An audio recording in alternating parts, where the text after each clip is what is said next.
네, 웹대학 청년부에 오신 모든 분들 환영합니다. 우리 웹대학 청년부는 매주 주일 오후 4시에 이곳 본당에서 예배를 드리고 있고요. 공동체 소식을 더 알기를 원하시는 분들은 유튜브에 WEB 웹대학 청년부 혹은 카카오 플러스 친구를 등록하시면 공동체 소식을 받아보실 수 있습니다. 이 시간 나의 마음에 손을 얹고 내 영혼을 향해 선포하도록 하겠습니다. 지나간 시간은 결코 나를 붙잡을 수 없습니다. 나는 새로운 오늘을 살 것입니다. 아멘. 하나님의 복음의 빛이 비추어져서 정말 날마다 새로운 삶을 살아가게 되는 여러분 되시기를 바라겠습니다. 우리가 다양한 나라들이 있죠. 그 나라를 우리가 온전히 경험하고 그 나라에 대해 정말 제대로 알기 위해서 가장 좋은 방법은 그 나라에 가서 사는 겁니다. 우리가 그 나라의 언어를 배울 수도 있고 또 책을 통해 문화를 배울 수도 있지만 정말 그 사람들이 느끼는 현지의 분위기 그리고 그들의 문화를 우리가 알기 위해서는 그 나라에 가서 살아봐야 진정으로 알고 느낄 수가 있는 것이죠. 하나님 나라도 마찬가지입니다. 하나님 나라는 어디 있나요? 하나님이 다스리시는 나라가 바로 하나님의 나라입니다.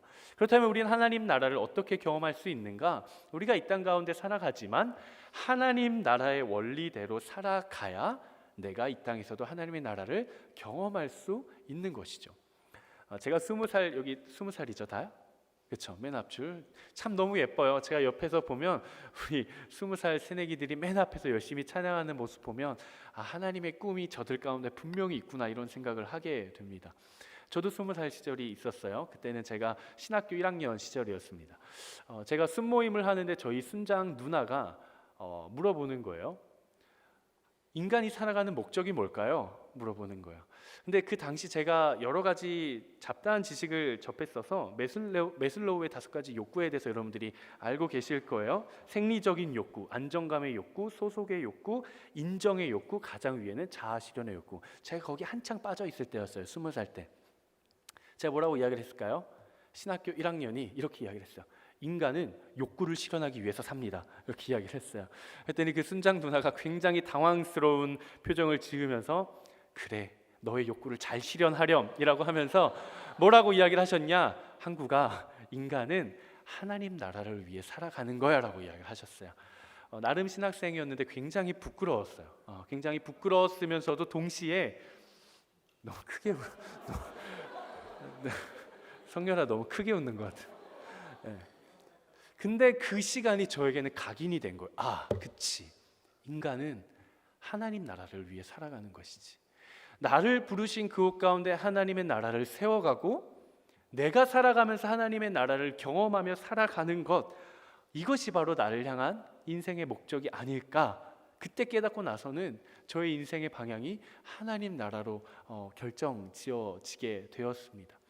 우리가 인간에 대해서 우리가 함께 나누면서 인간의 존재의 본질에 대해 한번 나눈 적이 있습니다. 그래서 나누면서 뭐라고 제가 말씀을 드렸냐? 인간의 존재의 본질은 세상의 그 어떤 가치나 진리나 학문에서 우리가 찾을 수 있는 것이 아니라 피조물인 인간이 창조주 되신 하나님과의 관계 속에서 우리의 본질을 찾을 수 있다라고 이야기를 했습니다. 그렇다면 피조물인 우리가 인생의 목적을 발견하게 되는 건 창조주 하나님이 이 땅 가운데 이루고자 하는 목적이 무엇인지를 깨달아야 나의 인생의 방향을 우리가 찾아갈 수가 있는 것이죠. 그게 뭐라고요? 바로 하나님 나라입니다. 하나님 나라. 우리가 이 땅 가운데 하나님 나라의 원리대로 살아가야 하나님 나라를 경험할 수 있는 것이죠. 우리가 믿음을 가지고 신앙을 가지고 교회에서 예배를 드리고 말씀을 보고 큐티를 하고 찬양을 하고 기도하며 살아가더라도 내가 하나님 나라의 원리대로 살아가지 않으면 우리는 진정한 하나님의 나라를 경험할 수 없습니다. 이것은 마치 그것과 같아요. 내가 영어를 배우기 위해 영어 책만 보고 내가 일본의 문화를 배우기 위해 일본 문화 한 걸음, 첫 걸음 이런 책만 보고 가보지는 않은, 이 머리로는 알지만 내가 경험은 해보지는 못한 거예요. 내가 누군가에게 소개를 해줄 수는 있지만 확신을 가지고 선포를 할 수는 없는 거예요. 그래서 우리는 하나님 나라의 원리대로 살아가야 하는 것이죠. 하나님 나라의 원리들이 있습니다. 그 중에서 우리가 오늘 함께 나누고 싶은 하나님 나라의 원리는 바로 역설의 원리입니다. 하나님 나라는 바로 역설의 나라예요. 역설. 그 중에서도 오늘 본문에 하나님 나라의 원리가 굉장히 잘 나타나 있습니다. 우리가 함께 읽은 본문 요한복음 12장 말씀은 예수님께서 이제 공생의 사역을 마치시고 그 사역을 완성하시기 위해 마지막 사역이 십자가, 이 십자가의 사명을 완수하시기 위해 예루살렘으로 입성하시는 장면입니다. 예수님께서 예루살렘에 입성하셔서 제자들에게 이렇게 말씀을 하시는 거예요. 얘들아, 내가 이제 인자가 들려야 하리라 라고 말씀을 하십니다. 이 말씀은 무슨 의미냐? 쉽게 말하면 얘들아, 이제 내가 죽을 때가 다 됐어. 이제 내가 죽어야 돼 라고 이야기를 하시는 것이죠. 예수님의 십자가의 죽음에 대한 순환을 예고하시는 장면이 바로 오늘 우리가 함께 읽은 본문입니다. 그리고 예수님께서 말씀하시는 하나님 나라의 원리에 대해서 이야기를 하시는데 그 원리는 이런 원리죠. 우리가 너무나도 잘 알고 있는 본문입니다. 밀알 하나가 땅에 떨어져 죽지 않으면 한 알 그대로 있을 수는 있지만 그 밀알 하나가 땅에 떨어져 죽으면 수많은 열매를 맺게 된다. 이것은 세상의 이치, 세상의 가치가 아닙니다. 이것은 하나님 나라의 원리입니다. 우리의 유월절 어린 양이 되시며 친히 한 알의 밀알의 본이 되어주신 예수님께서 그의 십자가의 죽음을 통해 수많은 생명을 살리셨죠. 그리고 수많은 영혼들에게 영원한 생명을 주셨습니다. 우리에게도 그 소식이 전해졌어요. 여러분, 이것이 우리가 누릴 수 있는 당연한 은혜일까요? 가끔 우리는 이렇게 생각합니다. 예수님이 십자가에 달려 돌아가심으로 그 길을 열어주셨고 그게 보장되어져 있고 내가 믿음으로 말미암아 나에게 주어졌으니 예수님의 십자가를 통해 주어지는 구원은 내가 예수님을 믿음, 마치 하나의 대가나 보상물, 포상처럼 여길 때가 있습니다. 하지만 절대로 그렇지 않죠. 예수님은 한 알 그대로 있을 자격이 있으셨을까요? 한번 고민을 해보시죠. 예수님은 한 알 그대로 있으실 자격이 예수님께는 있었을까? 있었습니다. 왜요? 그분에게는 죄가 없기 때문에 그렇습니다. 그분은 죄가 없기 때문에 그분에게는 죽음이 없어요. 그분은 땅에 떨어져 죽을 권리가 그분에게는 없었습니다. 우리는 어떨까요? 반대로 우리에게는 한 알 그대로 있을 자격이 있었을까요? 없었습니다. 우리에게는 죄가 있기 때문에 우리 자체가 한 알 그대로 있을 권리와 자격이 없어요. 우린 마땅히 땅에 떨어져 죽어야 하는 존재였어요. 왜냐하면 우리에게는 죄가 있기 때문에. 그런데 그 결과는 반대로 일어납니다. 우리는 한 알 그대로 있게 되었고 오히려 예수님은 땅에 떨어져 죽었어요. 하지만 그로 인해 많은 열매를 맺게 되었죠. 여러분들은 복음에 대해서 수도 없이 들었을 겁니다. 복음이 뭡니까? 예수님으로 인해 나에게 전달된 기쁜 소식이요, 굿뉴스요, 가스펠이요. 너무나도 잘 알아요. 근데 우리가 복음이 뭘까에 대해서 생각해 보면 복음 너무나도 무겁고 너무나도 멀리 있고 뭔가 막연해요. 추상적이에요. 내가 정확하게 뭔지 모르겠어요. 하지만 복음은 어려운 게 아닙니다. 이게 바로 복음이에요. 죽을 필요 없는 자가 죽게 된 것, 그리고 죽어야 하는 자가 살게 된 것. 한 알 그대로 있어야 할 그가 땅에 떨어져 죽고 땅에 떨어져 죽어야 할 우리가 한 알 그대로 있게 된 사건, 그게 바로 복음입니다. 제가 오늘 말씀을 준비하면서 올 여름 우리는 복음을 들고 열방과 민족으로 나아갑니다. 우리가 어떻게 하면 복음을 전할 수 있을까? 복음을 선포할 수 있을까? 어떻게 하면 복음을 잘 전할 수 있을까? 나의 삶의 자리, 가정, 일터, 직장, 학교, 캠퍼스, 나의 삶의 모든 영역에서 어떻게 하면 복음을 전할 수 있을까? 혹시 내가 직접적으로 복음을 잘 전하고 계신 분 계세요? 내 친구나 가족이나 직장 동료나 저는 진짜 열심히 날마다 복음을 전하고 있습니다 하시는 분들 계시면 정말 잘하고 계신 거예요. 근데 대부분의 우리의 삶이 복음을 전해야 되는 건 알지만 진짜 우리가 복음을 잘 전하고 있지는 않지 않을까라는 생각을 하게 되었어요. 복음을 전한다는 것이 무엇일까? 노방전도, 관계전도, 교회로 데려오고 전도지를 나눠주고 복음에 대해 설명해주고, 인천에 가면, 성도에 가면 인천 온누리교회 대학 청년부가 있어, 주일 오후 4시야, 와봐. 그럼 우리는 복음을 전한 걸까요? 물론 그것을 통해 복음이 전달될 수도 있을 거라고 생각합니다. 하지만 우리의 삶에서 직접적인 정말 실제로 열매로 맺어지는 복음의 전파가 없는 이유는 결국 내가 복음의 빛으로 살아가고 있지 못한 것은 아닐까, 이런 생각을 하게 되어봤어요. 내가 복음을 소개는 하고 있지만 내가 복음의 빛으로 살아가고 있지는 못하진 않을까. 그러면서 고민을 했습니다. 우리가 어떻게 하면 복음을 잘 전할 수 있을까? 어떻게 하면 세상의 빛으로 살아갈 수 있을까? 이것에 대해서 막 묵상을 했어요. 묵상을 했던 때는 지난주 김래희 목사님 설교를 하실 때였어요. 제가 일정이 있어서 이제 운전을 하고 가면서 우리 김래희 목사님의 설교를 제가 영상 설교로 들었어요. 영상 설교를 들으면서 연애와 이런 가정에 대해 굉장히 본질적인 이야기를 해주시는데, 하나님은 제 안에 계속 복음에 대해서 생각하게 하시는 거예요. 복음을 어떻게 전할 수 있을까?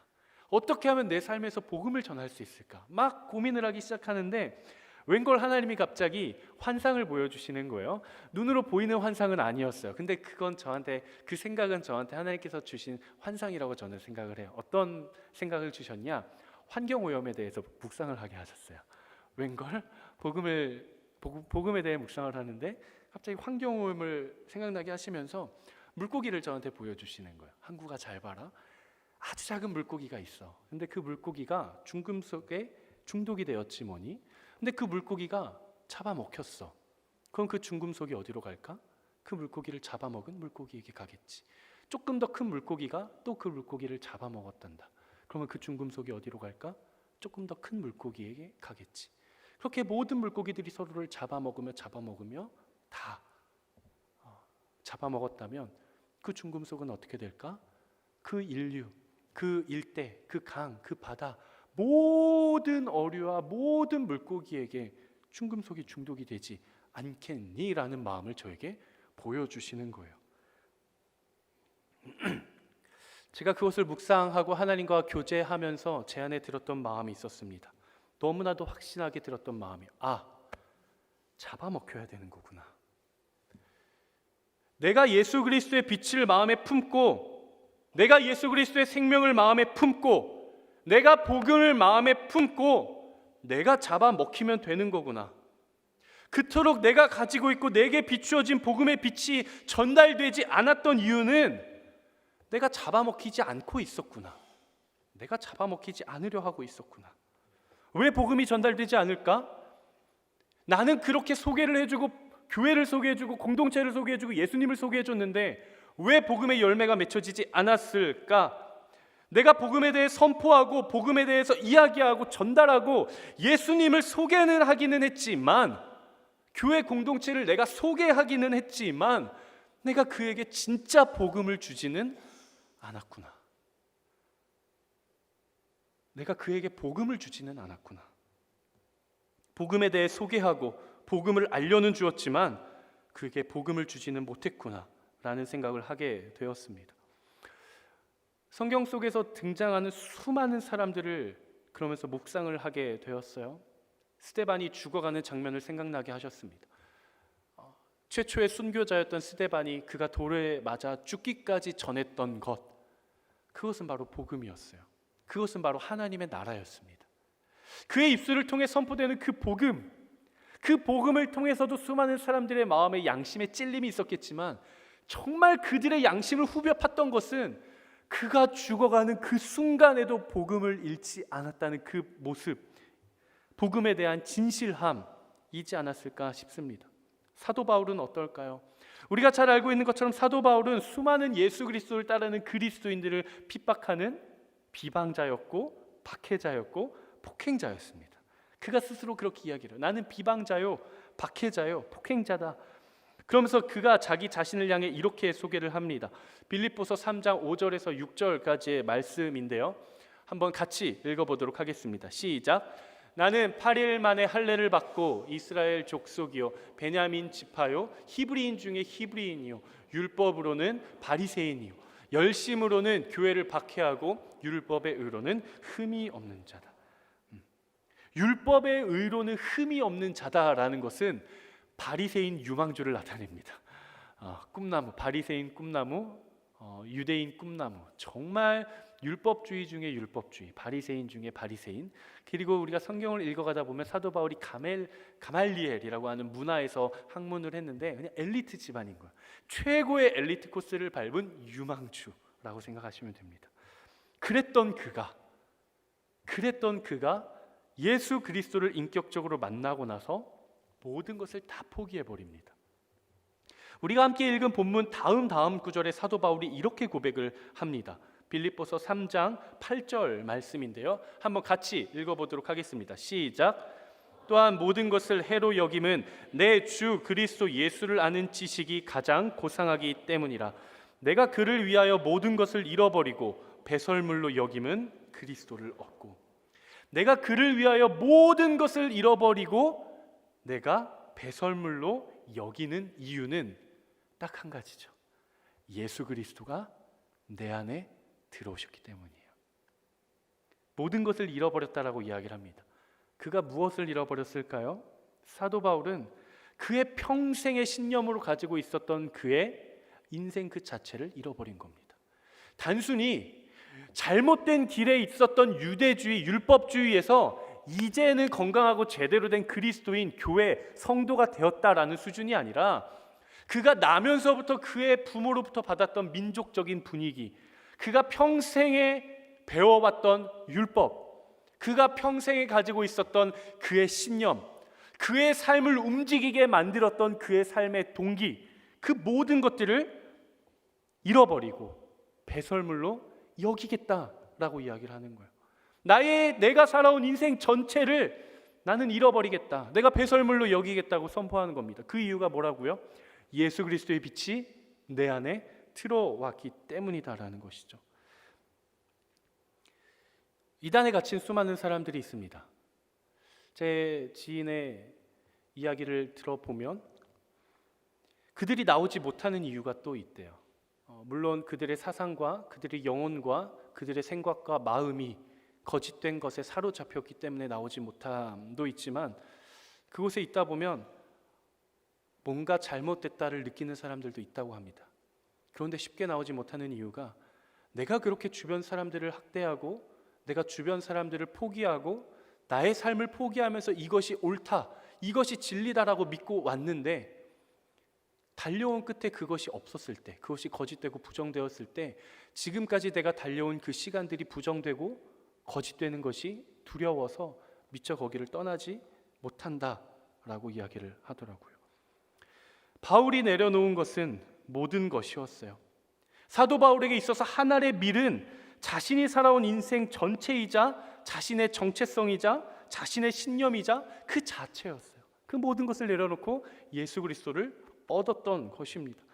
뿐만이 아니라 모든 제자들, 예수님을 따랐던 수많은 제자들도 예수 그리스도의 복음을 위해 자신의 생명까지도 포기합니다.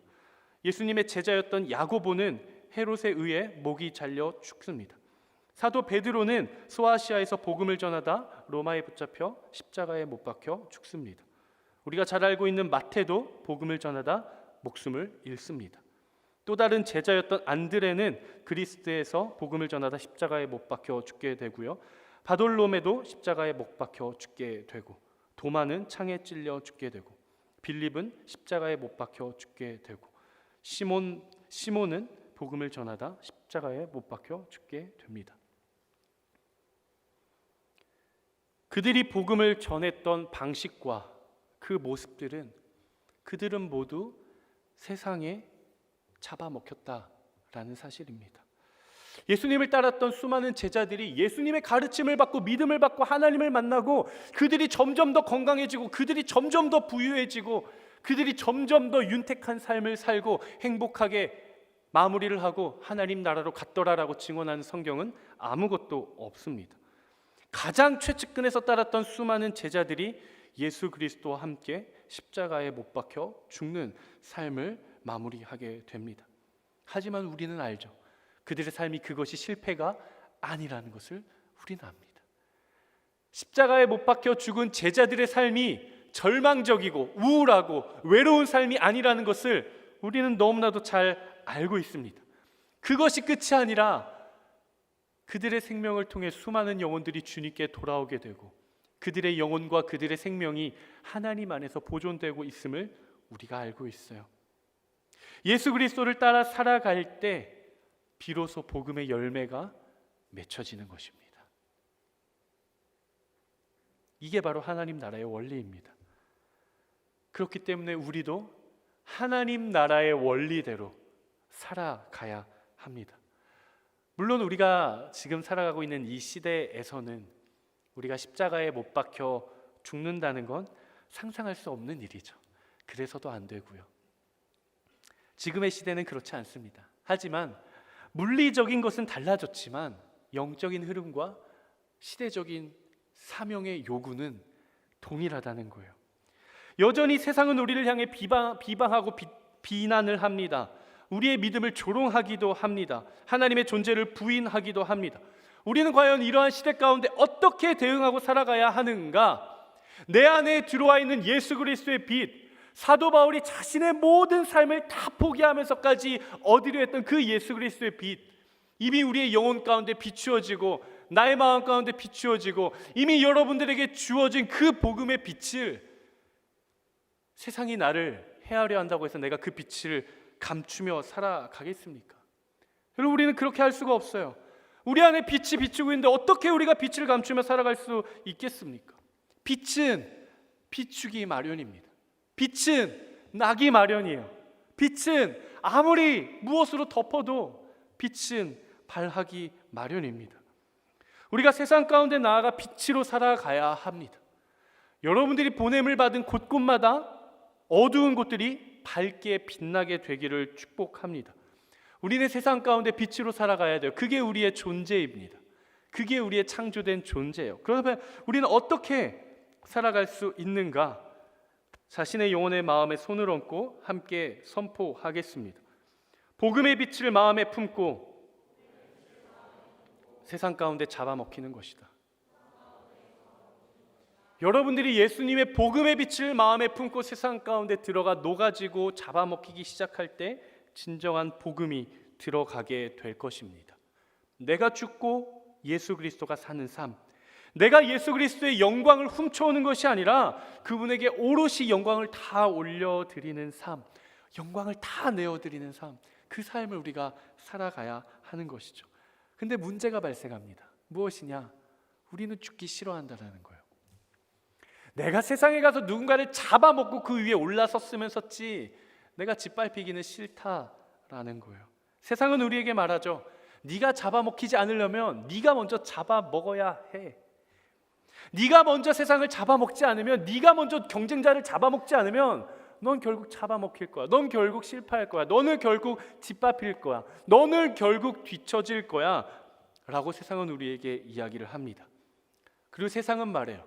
잡아먹힌 사람들은 무능력한 사람들이고 패배한 사람들이라 라는 낙인이 찍히고 맙니다.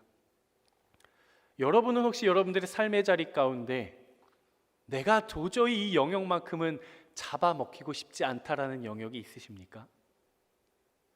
여러분들이 알고 있는 누군가 가운데 내가 도저히 이 사람한테는 져주고 싶지 않다, 내가 이 사람한테는 양보하고 싶지 않다, 난 이 사람만은 꼭 이겨야겠다, 이 사람한테는 내가 허용해주고 싶지 않다 라는 사람이 있습니까? 저는 있을까요? 있을까요? 그래도 목회자인데 있을 것 같아요? 없을 것 같아요? 없을 것 같아요? 저도 있죠. 저도 있습니다. 이 영역만큼은 내가 지고 싶지 않아요. 이 영역만큼은 내주고 싶지 않은 영역이 있어요. 지키고 싶은 나의 영역이 있고요. 이 사람한테는 양보해주고 싶지 않아요. 어떻게 되든 이 사람한테만큼은 내가 설득시키고 싶어요. 이 사람을 내가 굴복시키고 싶었으면 굴복시켰지, 내가 그 사람한테 굴복당하고 싶지 않은 사람이 있는 거예요. 사람이라면 누구나 있습니다. 내가 결코 양보해주고 싶지 않은 사람, 내가 져주고 싶지 않은 사람, 내가 깎아내렸으면 깎아내렸지 세워주고 싶지 않은 사람, 내가 깎아내리진 않을지어 그래 내가 그리스도인이니까 내가 그 사람을 비난하고 헐뜯고 비판하고 그 사람을 깎아내리는 건 내 신앙의 양심이 용납하지 않으니 그러진 않겠지만, 그래도 그 사람이 잘 나가는 건 보고 싶지 않은 사람 있어요. 누구나 있습니다. 그런데 제가 말씀을 준비하면서 깨달았어요. 여전히 내가 살아 있으려 하는구나. 여전히 내 자아가 너무나도 숨쉬고 있어서 예수님이 드러나지를 않는구나. 나의 자존심과 나의 고집과 내가 이루고자 하는 소욕들과 욕심들이 여전히 살아 있어서 복음이 드러나지를 않는구나. 복음의 빛이 내 안에 들어 있는데 내가 이 빛을 다 감추고 살아가고 있구나. 사도 바울은 복음을 질그릇에 담긴 보배라고 이야기를 했습니다. 고린도후서 4장 5절 말씀이에요. 우리 말씀을 같이 한번 읽어보도록 하겠습니다. 시작. 우리는 우리를 전파하는 것이 아니라 오직 그리스도 예수의 주 되신 것과 또 예수를 위하여 우리가 너희의 종된 것을 전파함이라. 사도 바울이 이야기를 하는 거예요. 우리가 전하는 것은 우리 자신을 전하는 것도 아니요, 나의 노력과 헌신과 수고로움과 나의 영광을 전하는 것도 아니요, 예수 그리스도의 주인 되심과 그의 주인 되심을 위해 내가 너희의 친히 종이 된 것을 전파한다. 이것이 곧 복음이다라고 이야기를 하는 겁니다. 질그릇은 깨어져야 합니다. 질그릇은 깨지라고 만든 거예요. 질그릇이 깨어져야 비로소 그 안에 담긴 보배가 드러나는 겁니다. 쉽지 않지만 깨뜨리십시오. 깨뜨려야 내 안에 보배가 드러나는 겁니다. 오늘 우리가 아울리치 팀 파송을 했어요. 레바논 팀이 가고 대학부 강화가 갑니다. 그리고 이번 달에 이스라엘 팀이 갈 거고 장수 팀이 또 가게 될 겁니다. 그리고 송도 아울리치까지 우리가 진행을 할 거예요. 제가 모든 팀들에게 고합니다. 오늘 파송받은 팀, 준비하고 있는 팀, 모든 팀들에게 제가 고합니다. 팀원으로서 팀에서 당신이 하늘의 미랄이 되어 땅에 떨어져 죽을 때 비로소 팀은 연합됩니다. 여러분들이 죽지 않으면, 여러분들의 자아가 여전히 살아 숨쉬고 있으면 복음의 빛은 비추어지지 않습니다. 팀은 절대로 연합될 수 없습니다. 민족과 열방을 향해 그 땅에 가서 팀 그 자체가 하늘의 미랄이 되어 땅에 떨어져 죽지 않으면 복음은 전해지지 않습니다. 그 땅에 복음이 심겨지는 건 우리 팀이 하늘의 미랄이 되어 땅에 떨어져 죽는 것이에요. 그것을 위해서 우리가 반드시 기억해야 될 단어가 있습니다. 바로 권리 포기입니다. 권리 포기. 한번 따라해 볼까요? 권리 포기. 권리 포기. 권리 포기. 내가 잡아먹힌다는 것은 나의 모든 권리를 포기하는 것을 의미합니다. 마땅히 내가 누릴 수 있는 권리, 그리고 내가 마땅히 행사하고 누리고 내가 붙잡아도 아무도 뭐라고 하지 않을 내가 당연히 누려야 할 권리, 그 권리까지도 내려놓고 포기하는 것이 바로 잡아먹히는 거예요. 제가 LTC에서도 나누었지만 여러분 두 가지를 기억하십시오. 첫 번째는 팀의 연합을 위한 권리 포기입니다. 나의 권리를 포기하기 시작할 때 우리 팀은 연합을 할 것입니다. 그리고 우리 팀의 연합을 통해 하나님의 일하심은 시작될 거예요. 내가 그 민족과 열방을 향해 열심히 사역한다고, 내가 좋은 선물을 가져간다고 복음이 전해질까요? 천만의 말씀입니다. 우리가 워십을 준비해요. 단체 워십, 칼군무를 해요. 박자를 딱딱 맞춰요. 그럼 복음이 전해질까요? 그렇지 않습니다. 복음은 그 팀이 그 땅에 가서 섬기기 시작할 때, 가장 낮은 곳에 갈 때, 미랄이 되어 땅에 떨어져 죽을 때 복음은 전해지는 겁니다. 예수 그리스도는 권리를 다 포기하셨습니다. 죄가 없으신 그분, 하나의 미랄 그대로 있으실 권리가 있으셨던 그분, 만물의 창조주로 오신 그분, 시간의 주관자로 오신 그분, 생명을 다스리시는 분, 하나님의 아들이시오 하나님 그 자신으로 오신 예수 그리스도께서 이 땅에 오셔서 자신의 모든 권리를 주장하셨다면 세상에 복음은 없었을 거예요. 이놈들아, 내가 하나님의 아들인데 내가 어떻게 죽어? 내가 예수 그리스도고 내가 구원자인데 내가 어떻게 죽어? 나는 죽는 존재가 아닌데, 나는 죽을 이유도 없고 권리도 없는데, 난 죽을 이유가 없어요 라고 자신의 권리를 주장하기 시작하셨다면 저와 여러분은 이 자리에 있지 못했을 겁니다. 하지만 예수님께서 마땅히 그러실 필요까지도 없었던 권리마저도 다 내려놓으셨기 때문에, 그분이 하나 정도는 주장하셔도 우리가 별 말을 하지 않을 만큼 그분이 누릴 수 있는 권리, 그 모든 것을 다 내려놓으셨기 때문에 우리가 이 자리에 있는 거예요. 저는 여러분들이 진실로 여러분들의 권리를 내려놓을 수 있는 결단이 여러분들 가운데 있기를 바랍니다. 이 자리에서는 마음이 결단할 수 있어요. 그치, 내가 아울리치를 준비하면서 삶을 살아가면서 내가 누릴 수 있는 권리를 그래, 내가 내려놔야지. 문제는 지금이 아닙니다. 저는 여러분들의 신앙이 깨달음을 넘어 삶으로 나아가기를 바랍니다. 진짜 내가 그 상황을 맞이했을 때 네가 어떻게 나한테 그럴 수 있어, 이건 내가 마땅히 누릴 수 있는 권리야, 난 포기 못해 라고 하는 것이 아니라 다 내려놓는 거예요. 이것이 하나님 나라의 역설의 원리입니다. 하나님 나라는요, 죽어야지만 살 수가 있어요. 져야지만 승리할 수 있고요, 낮은 곳으로 가야지만 높아집니다. 그리고 내가 섬겨야 섬김받는 자가 되는 거예요. 성경에서 증언하고 있는 하나님 나라의 백성의 삶의 원리가 바로 이런 삶이에요. 누군가가 오리를 가자면 십리를 가주고, 너의 속옷을 달라 하면 나의 모든 옷까지도 내어주고, 누군가가 너의 오른뺨을 때리면 왼뺨까지도 내어줄 수 있는 그런 삶. 내가 비로소 내가 죽어야 진짜 내가 살게 되는 그런 삶, 그런 나라가 바로 하나님의 나라라는 겁니다. 우리는 어떻습니까? 생각해 보십시오. 아울리치 팀을 준비하는데 갈등이 일어났어요. 어떤 팀원이 내 오른뺨을 때리는 거예요. 죽어보자 그래, 해보자, 끝까지 한번 가보자. 근데 예수님은 말씀하시는 거예요. 왼뺨도 그냥 내어주려.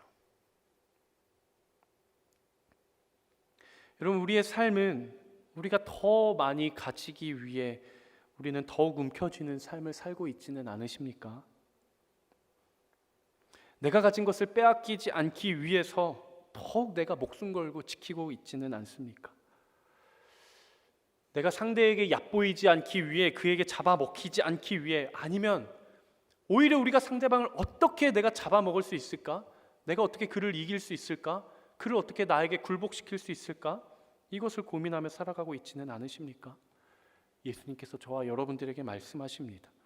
내가 진실로 너희에게 말한다.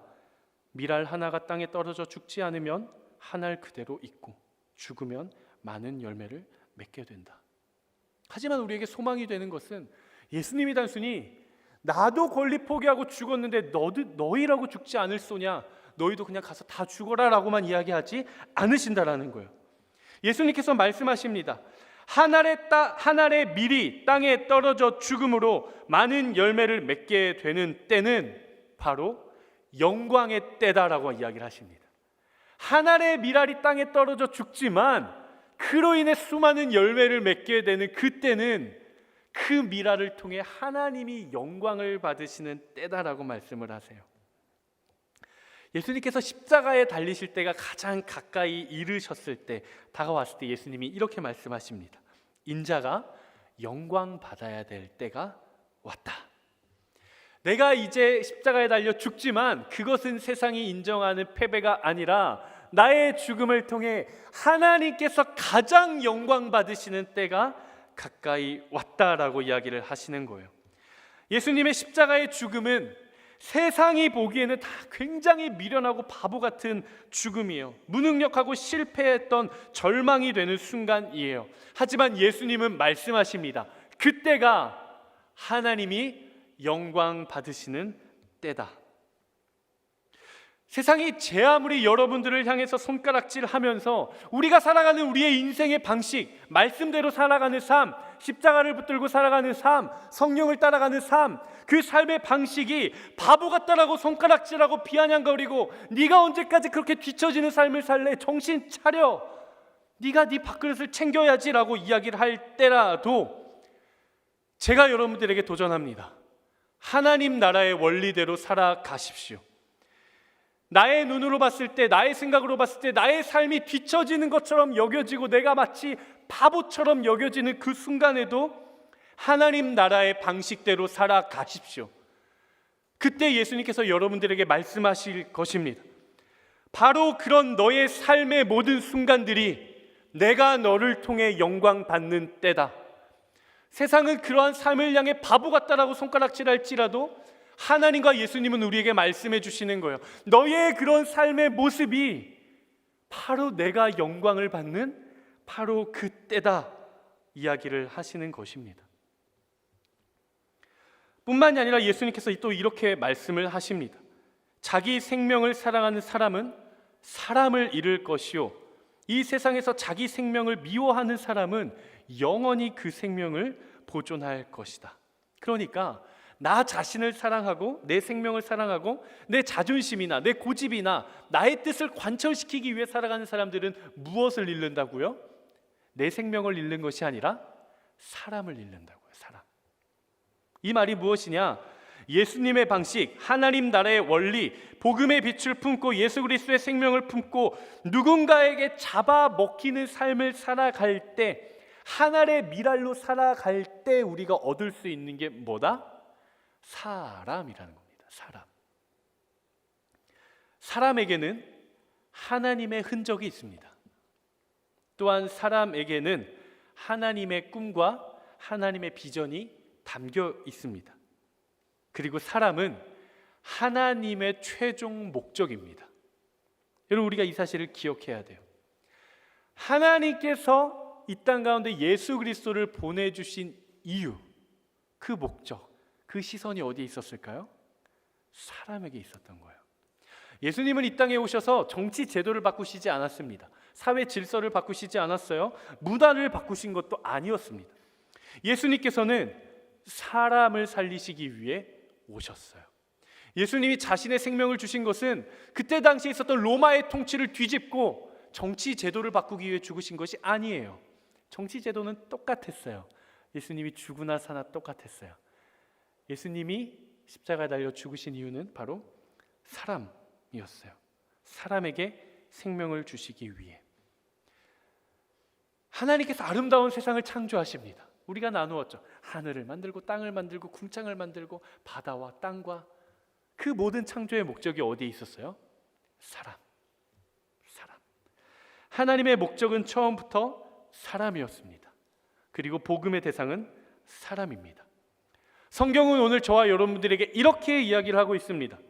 자기 생명을 사랑하는 사람은 사람을 잃을 것이요, 자기 생명을 미워하는 사람은 사람을 얻을 것이요, 또한 사람을 얻게 되고 자기 생명을 미워하는 자는 그 생명이 죽음으로 끝나는 것이 아니라 하나님 안에서 그 생명이 영원히 보존을 받을 것이다. 즉 생명이 사람이고 사람이 생명이라는 것입니다.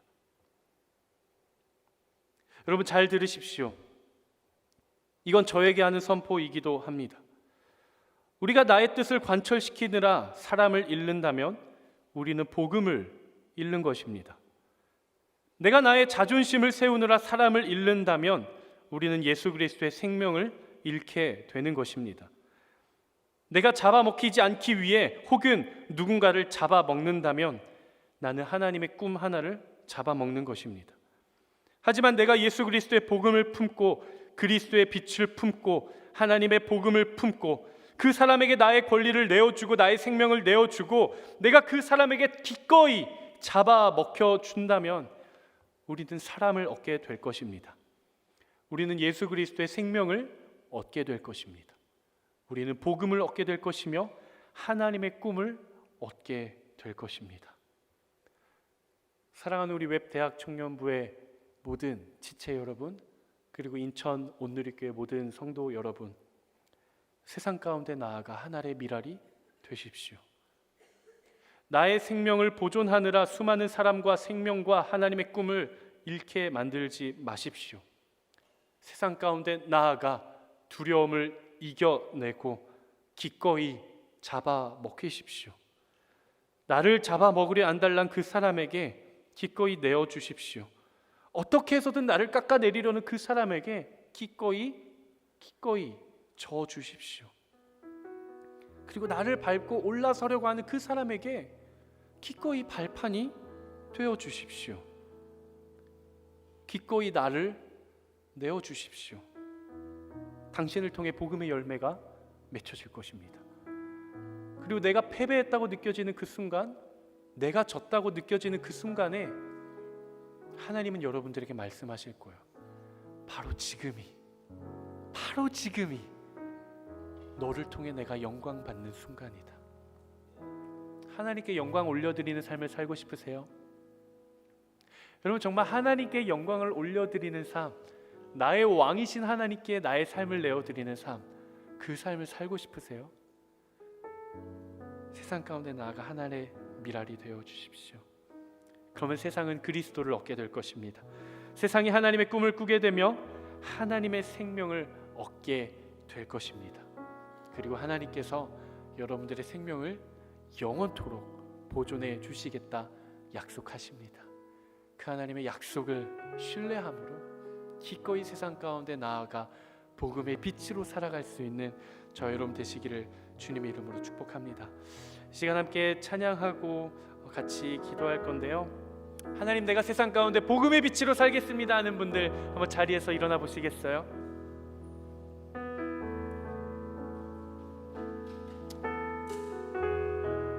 제가 찬양 인도를 오래 했습니다. 청년 때부터 찬양 인도를 참 오래 했는데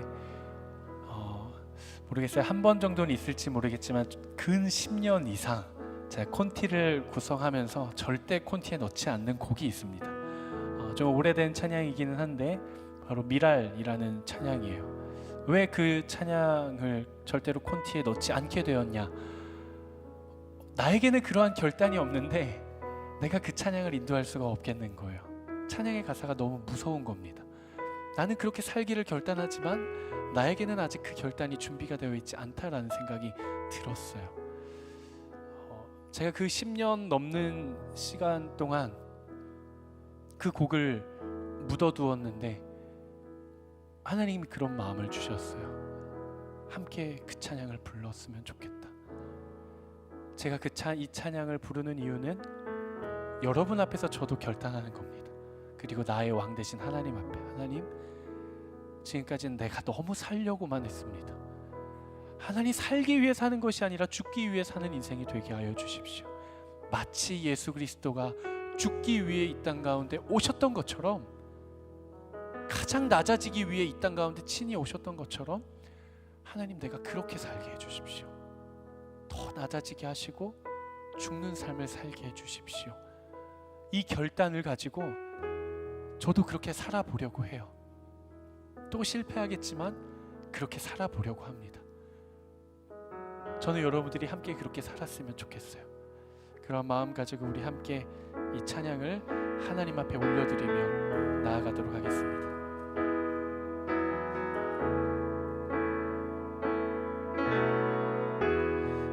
세상을 구원하기 위해 흘려야 할 피가 필요하다면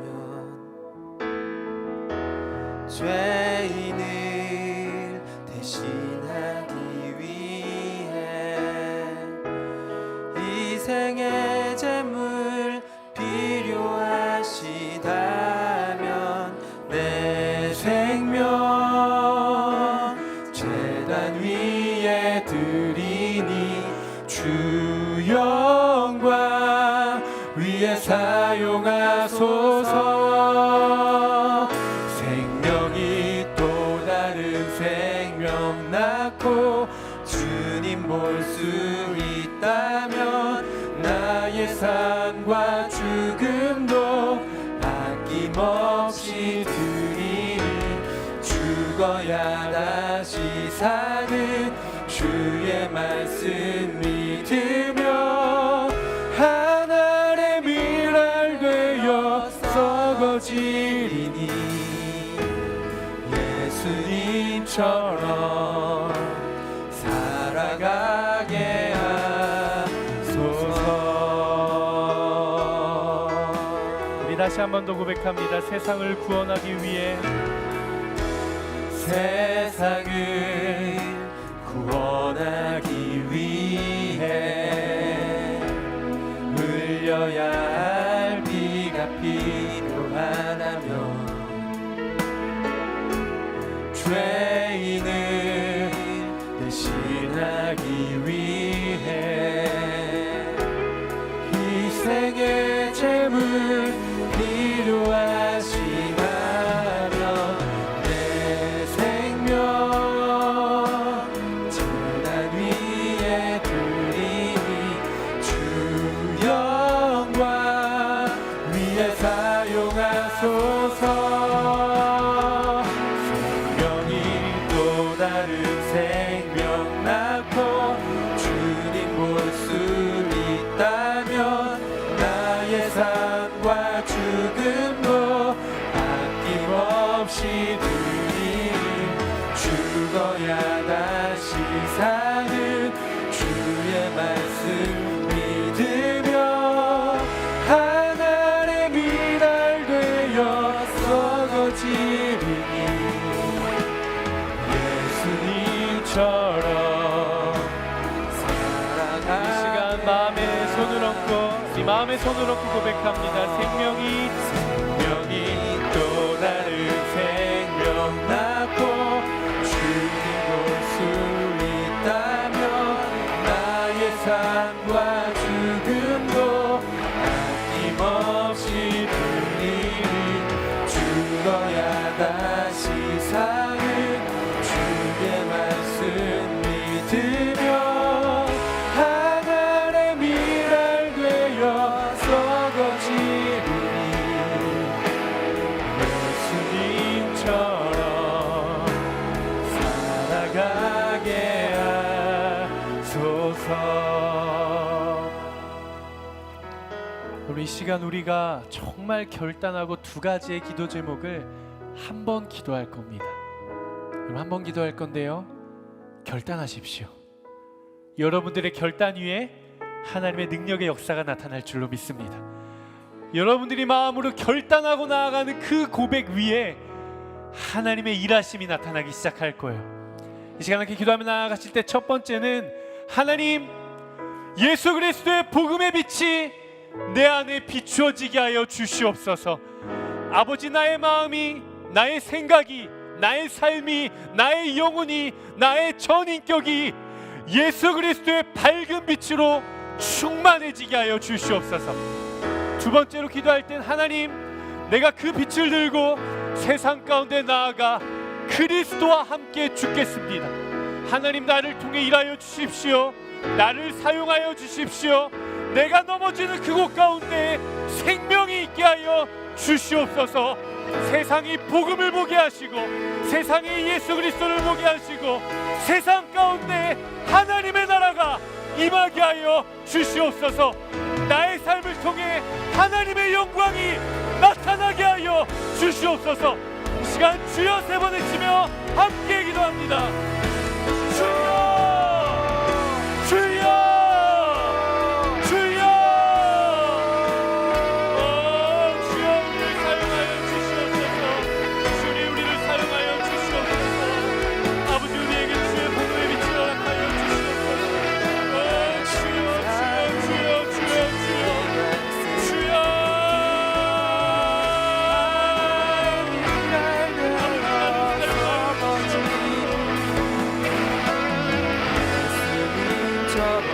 어두운 데에 빛이 비치다 말씀하셨던 그 하나님께서 예수 그리스도의 얼굴에 있는 하나님의 영광을 나누는 빛을 우리 마음에 비추셨느냐.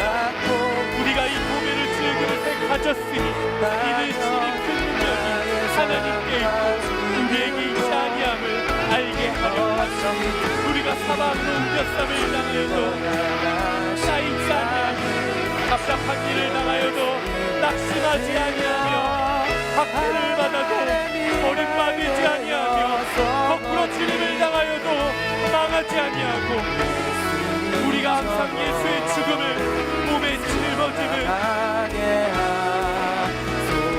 예수 그리스도의 그 생명이 또한 우리 몸에 나타나게 하려 맡겨드립니다. 주님 나를 통하여 일하여 주시옵소서. 주님 나를 통하여 사용하여 주시옵소서.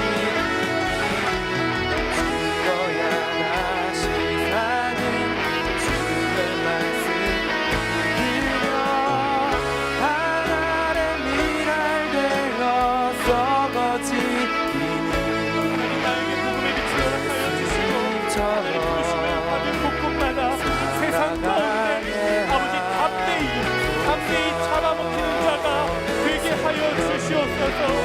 주님은 우리에게 말씀하십니다.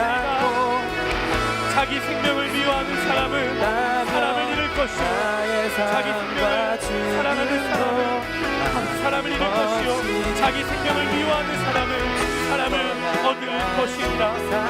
아버지, 세상이 우리를 향해 손가락질하는 그 순간에도 하나님 이것이 나의 삶을 통해 하나님의 영광이 받으시는 때인 줄로 압니다. 아버지, 나의 삶을 통해 하나님 영광 받아 주시옵소서. 하나님 앞에 영광을 올려드리는 우리의 삶이 되게 하여 주시옵소서. 내가 진실로 너희에게 말하노니 비랄 하나가 땅에 떨어져 죽지 않으면 하나를 그대로 있고 죽으면 많은 열매를 맺게 된다. 하나님 나를 사용하여 주십시오. 아버지, 내가 여기 있습니다. 주여, 제가 여기 있습니다. 주여, 내가 여기 있습니다. 아버지, 나를 사용하여 주시옵소서. 주여, 나를 통하여 일하여 주시옵소서. 주여, 나를 통하여서 하나님의 나라가 임하게 하여 주시옵소서. 아버지, 나의 삶을 통하여서 세상이 복음을 보게 하여 주십시오. 아버지, 복음이 열매 맺혀지게 하여 주십시오. 복음이 흘러가게 하여 주십시오. 아버지, 내가 여기 있습니다. 주여, 내가 여기 있습니다. 나를 사용하여 주시옵소서. 오 주님, 오 주님, 오 주님, 주님과 함께 죽게 하여 주십시오. 주님과 함께 낮아지게 하여 주십시오. 주님과 함께 아버지 십자가에 죽고 주님과 함께 다시 사는 우리 인생이 되게 하여 주시옵소서. 오 아버지, 우리를 사용하여 주십시오. 오 주여, 내가 여기 있나이다. 나의 삶을 받아 주시옵소서. 주여, 내가 여기 있나이다. 나의 고백을 받아 주시옵소서. 주여, 내가 여기 있습니다. 주여, 나의 성품을 사용하여 주시옵소서. 나의 삶을 주님께 드립니다. 하나님의 나라의 원리대로 살아가게 하시고 하나님 나라에 경험하게 하여 주시고 이 가운데 임한 하나님의 나라가 임하게 하여 주시고 하나님의 나라가 세워지게 하시고 하나님의 나라가 회복되어지게 하여 주시옵소서. 주 복음의 빛을 붙잡게 하여 주시고 생명을 구하게 하시고 하나님의 꿈을 구하게 하여 주시옵소서. 주님이라 하여 주시옵소서. 주님 사용하여 주시옵소서. 주님이라 여기 있나이다. 나를 사용하여 주십시오. 나의 삶을 받아 주시옵소서.